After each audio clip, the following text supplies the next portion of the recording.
D.L. 무디 목사님 얘기를 좀 할게요. 무디 목사님이라고 부르지만 엄밀히 말하면 조금 모순이 좀 있어요. 이분이 이제 신학 공부를 하지를 않았기 때문에 그래요.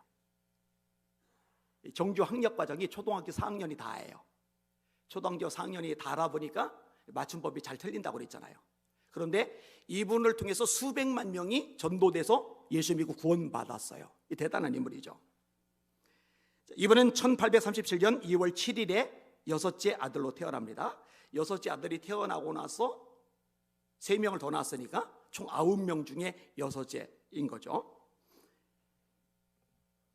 아버지가 1841년 5월 28일에 옆구리 통증을 느꼈는데 이게 이제 그냥 평범한 병이 아니었어요. 이게 악화되면서 돌아가세요.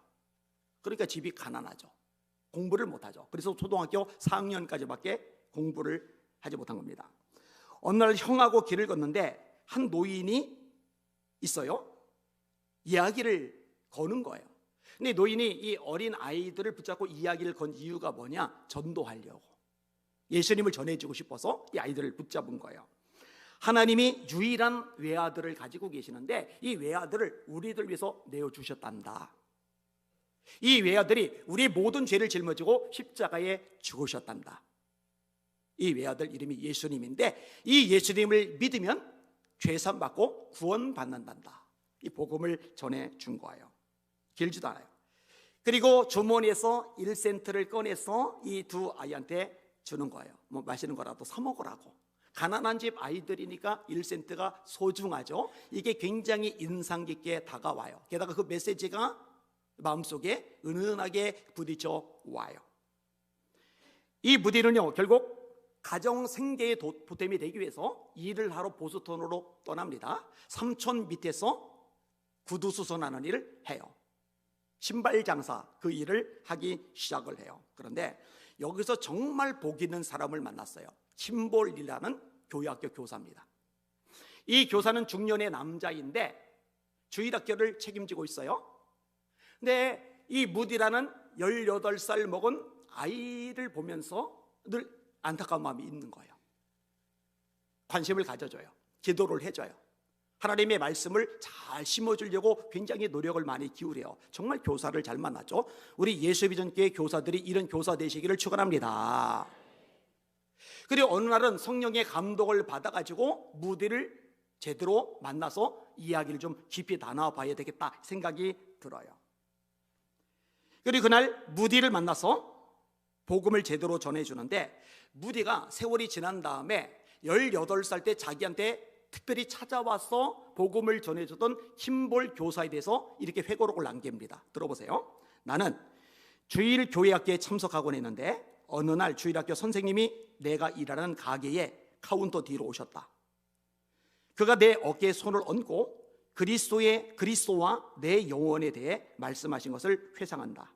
나는 내 영혼의 상태에 대해서 그전까지는 관심이 없었다. 그렇죠. 저기 애기들 있는데 자기 영혼에 대해서 관심 얼마나 가지겠어요.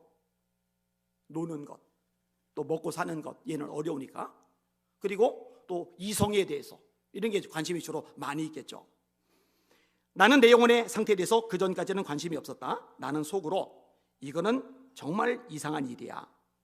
최근까지 나를 잘 알지도 못하던 분이 여기에 있는데, 왜냐면 보스턴에 온 지 얼마 안 됐고 지금 킴볼 교사를 만난 지 얼마 안 되니까 나를 안 지도 얼마 안 되었는데 그는 나의 죄에 대해서 슬피 울고 있어. 그런데 정작 나는 그것 때문에 울지 않고 있어. 어린 나이도 이상한 거예요. 이 사람 만난 지 얼마 되지도 않았는데 친인척도 아닌데 왜 나 때문에 울지? 왜 내 죄 때문에 울지? 근데 내 죄 때문에 이 사람이 우는데 나는 내 죄 때문에 왜 울지 않고 있지? 이게 굉장히 강력하게 마음에 부딪혀 왔어요. 하지만 나는 이제 알게 되었다. 다른 사람의 죄에 대해 울어줄 수 있음이 무엇인지를 알게 되었다. 그분이 내게 말한 것을 잘 기억할 수는 없지만 오늘까지도 내 어깨에 손을 얹은 그 힘을 느낄 수 있다. 오래지 않아서 나는 하나님의 왕국으로 인도되었다. 무슨 말이냐면 구원받게 되었다, 거듭나게 되었다, 이렇게 고백을 하는 거죠. 뭐 잘 아는 이야기인데 설교 준비하다가 또 울컥하는 거예요.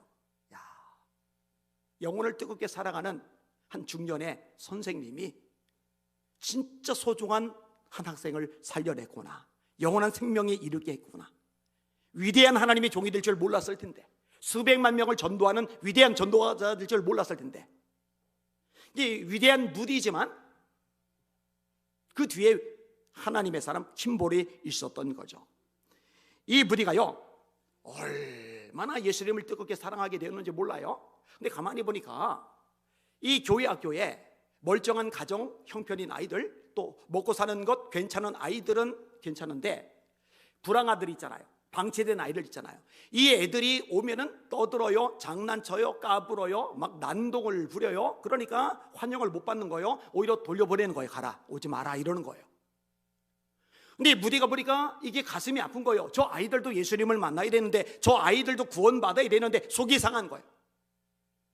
그래서 청년인데 결심을 했어요. 내가 이 아이들에게 복음을 전할 거야. 이 아이들도 예수 믿게 할 거야. 그런데 교회에서는 공간이 허락이 안 되니까 어떻게 하느냐, 어쨌든 일해서 돈 벌었잖아요. 빈 술집을 계약해서 공간을 사용하기로 해요. 그 다음에 굴러다니던 나무 상자 같은 거 있죠, 낡은 나무 상자를 갖다가 강대상 삼아서 앞에다가 놔요. 그 다음에 설탕을 잔뜩 주머니에 채워요. 사탕. 그리고 작은 동전, 그런데 가난한 아이들에게는 보탬돼 있잖아요. 이걸 또 주머니에다 가득 채워요. 이걸 가지고 불황아들 만나러 다니는 거예요. 이 버림받은 방치된 아이들 만나러 다니는 거예요. 이 아이들 초청하는 거예요. 그리고 예배를 인도를 하는 거예요. 말씀을 전하기 시작을 하는 거예요. 얼마나 여기에 목숨을 걸었는지, 얼마나 미친 듯이 이렇게 전도를 했는지 이 무디의 별명이 생겼어요. 미친 무디. 미친 무디.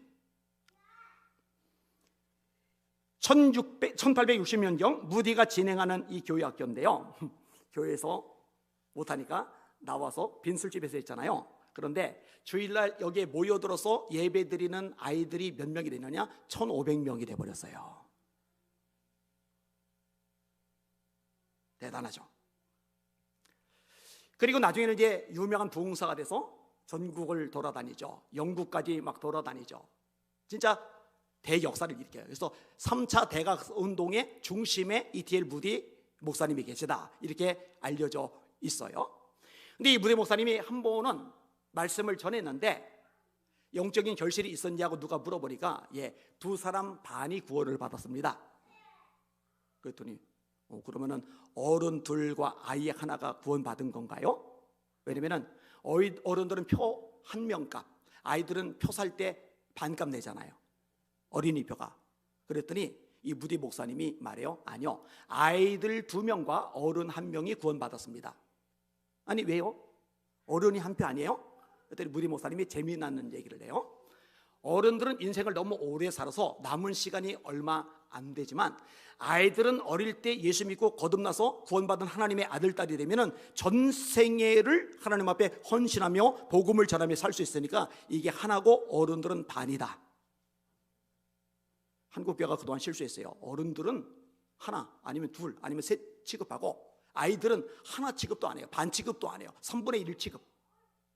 그러니까 어른들이 모이는 데만 집중하고 아이들 다음 세대를 위해서 얼마나 물질을 쏟아부었는가, 얼마나 관심을 기울였는가, 얼마나 복음을 전하고 거듭나고 성령 받게 하려고 발버둥을 쳤는가, 이거 반성할 필요가 있습니다. 이제라도 정신 바짝 차리고 어린 영혼들 살려내야 될 줄 믿습니다.